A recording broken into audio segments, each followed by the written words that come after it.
Estábamos llegando a nuestro límite de clock, que es más o menos 3,5 MHz.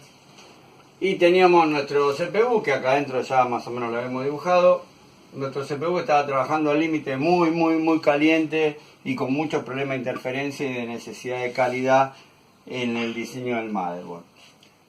Mientras los fabricantes de microprocesadores querían resolver con mucho esfuerzo cómo aumentar la capacidad de proceso, la velocidad, para poder obtener más proceso en menos tiempo, otros ingenieros dijeron, bueno, ya que no podemos tener procesadores más rápidos, cuando yo diseño servidores, grandes máquinas,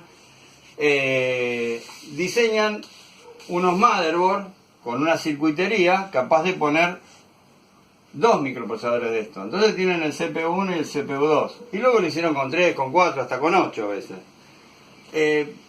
Con una circuitería que lo que hacía era de que le distribuía las instrucciones y el trabajo que tenía que hacer para procesar en un CPU o en otro. Entonces ponían CPU de estos, ponían 1, 2, 3, 4, para equipos de muy alto rendimiento, los servidores que hay en los bancos, esas cosas. En un momento, la gente de Intel, que fue la primera, como siempre, en diseñar esto, dice, ¿qué podemos hacer? A ver, el CPU resulta que hay momentos en los que está ejecutando el trabajo y no se usa todo el CPU, sino que está usando una parte. Por ejemplo, si yo le digo que compare dos datos, la parte que me haría sumar o dividir o multiplicar, no la está usando. Y así logran hacer una especie de división entre bien estancada entre todos los procesos que hace el CPU, y hacen un circuito interno en el CPU, lo ponen por acá, que lo llaman hyperthreading. Luego AMD lo llamó, no me acuerdo cómo, pero básicamente es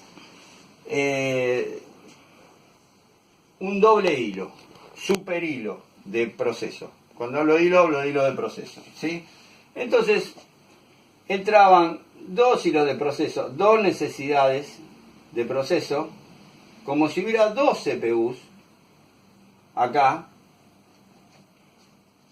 Los programas y la circuitería del motherboard se encargaban de hacer eso y de mandar un subproceso acá, otro subproceso acá, los dos entraban en el CPU lo dividían virtualmente en dos, utilizando las partes que estaban ociosas mientras estaba haciendo otro proceso, y finalmente esto se veía como si tuviera realmente dos CPUs,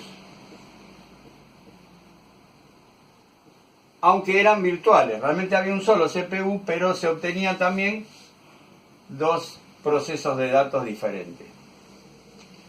Genial, con una frecuencia muy alta se podía hacer eso, pero ¿qué pasaba? Y esto trabajaba a bastante temperatura, era bastante complicado. De hecho, cuando sacan la línea esta de hyperthreading o superhilo, como lo llamáramos, lo primero que hacen es tratar de bajar la frecuencia de trabajo de los CPUs. Y los primeros salieron a 3.2, una cosa así, 3.3 MHz, y luego bajaron a procesadores de 2.5, 2.8, porque se les hacía bastante caliente.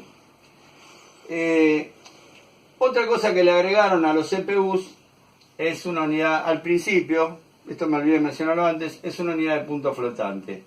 No está mencionado en casi ningún lado, pero uno de los desarrollos principales de todos los microprocesadores era que tenía una unidad de punto flotante, que es básicamente una calculadora gigante que tiene adentro, que von Neumann no quiso incorporar en su diagrama original porque decía que como eso era para matemáticos, los matemáticos tenían que poder discriminarlo del punto flotante fácilmente. Pero para la computación de oficina finalmente esto está dentro. Bueno, eso era un apéndice que me había olvidado.